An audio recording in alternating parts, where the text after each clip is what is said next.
is a hobby loss case, which generally means, Jerry, it's going to be a loser. But let's talk about the Huff case, who has some unusual pieces to it, some very clever writing in this section, and we will add to that in our discussion as well.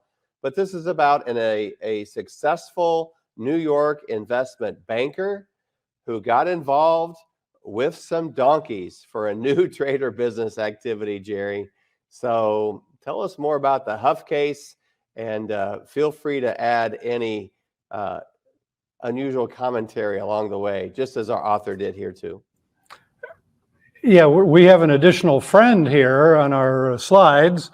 So hopefully you can all recognize which one's me and which one's Bob and which one is our new friend here on the slide. But this is, as Bob said, most of the hobby loss cases are dealing with horses. We're still going to have a lot of the same rules, but now we've got a little bit different animal, a lot of other different facts. So yeah, Mr. Huff, he's a successful investment banker. He researches undervalued investments. He's also got a daughter. They're trying to find something for her to do. She is interested in animals. So Mr. Huff did a lot of research. They wanted to determine what's the best use of this farmland that they had in New Jersey. So what's the most profitable use of the land? And he decided or concluded that the best use of the land, the best type of animals, were miniature donkeys, not regular size, miniature donkeys. So he went further than that. What types of donkeys are the best? Color, height, breeding, what all to feed them. It seems like he really went quite a long ways here to come up with a venture that would succeed. And even types of soil qualities, set up an LLC, tracking the donkeys' pedigrees. I didn't know that was a thing. They kept some good financial records, but they didn't create a business plan. That's going to be pretty common in these hobby loss cases that, well, did you have a plan to bring yourself to profitability? But it's obvious that he did some work here. The IRS said, well, you started this business and you didn't have a profit motive. But look at some of the other things that he's done here. He talked with a donkey consultant. So there is a job. If you've got, if you're looking maybe at a new field to get into when you retire from doing taxes, maybe being a donkey consultant would be one. I've searched and searched for that. I haven't found one yet, Jerry, but they must exist. Yeah, so not just in Camp Point, everywhere. It appears like, yeah, these are few and far between. But Mr. Huff found one, talked to one. And in fact, this one advisor here said that, that an advisor offered to sell him 12 donkeys for $10 plus a share of future rights. And Mr. Huff said, well, no, that would compromise a portion of our potential future good financial results. And that ended up being pretty important. $10 we're talking about here, Bob. I went back to the opening of this case, and the deficiencies were like $56,000. And I'm sure this investment banker was in a high bracket, so I'm assuming that represented, a 33 or 40% tax rate. So I'm thinking the losses accumulated here had been a couple $100,000 in these 2 years, and now the whole thing hinges on a $10 play.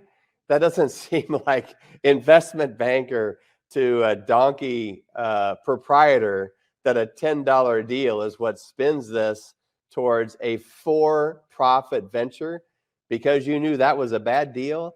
We've seen a lot more heady discussions in other cases, but that's what this one says. That's extremely unusual to me, Jerry, that this $10 play carried so much weight in this analysis, but it certainly appears to.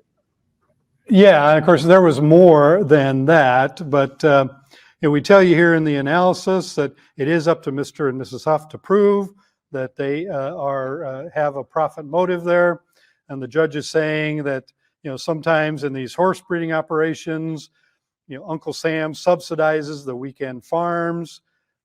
So one of the other areas in the horse areas is that the taxpayers, love horses and they love to ride horses. So there's a personal pleasure, element involved here as well. So in this particular case, Brenda's got another poll question out here to get your responses to. So in this particular case, Mr. Huff says, and this is partway down in 128, he's not deriving any pleasure from these donkeys. He said it's a lot of work. I don't cuddle them. I don't pet them. There's no satisfaction of having these. They're not pets. This is livestock. They're quite ugly.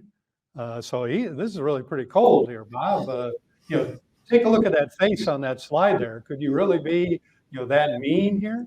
Well, I look at all three faces, who could be in any of those, I would guess. But I think, yeah, pretty cold-hearted analysis by the owner of these very pleasant, unassuming animals who are generating $56,000 in tax savings for him. I mean, that alone should endear these animals to him, Jerry.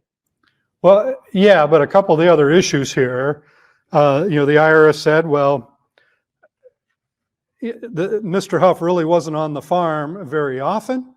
The IRS said that indicates a lack of a profit motive. And the tax court said, well, no, you're not required to spend time there because you got experienced, knowledgeable people to run the operation. You're doing your particular research there.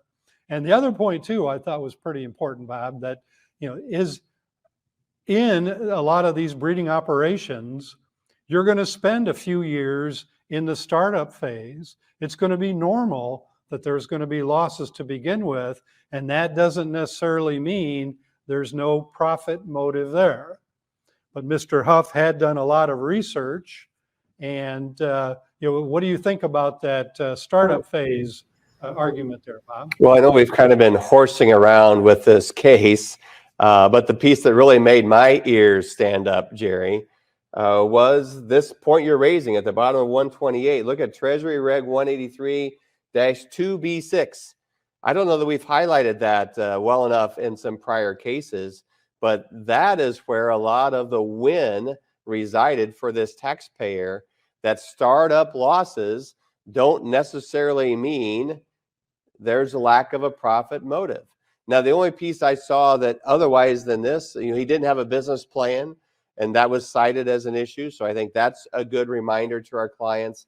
Have a business plan, have expertise, do your research, and make investments. But don't be alarmed that if in this startup phase there are losses, and don't let that alone require your clients to treat that as a hobby loss activity. I think that's a really good new piece that came from this case that the court provided.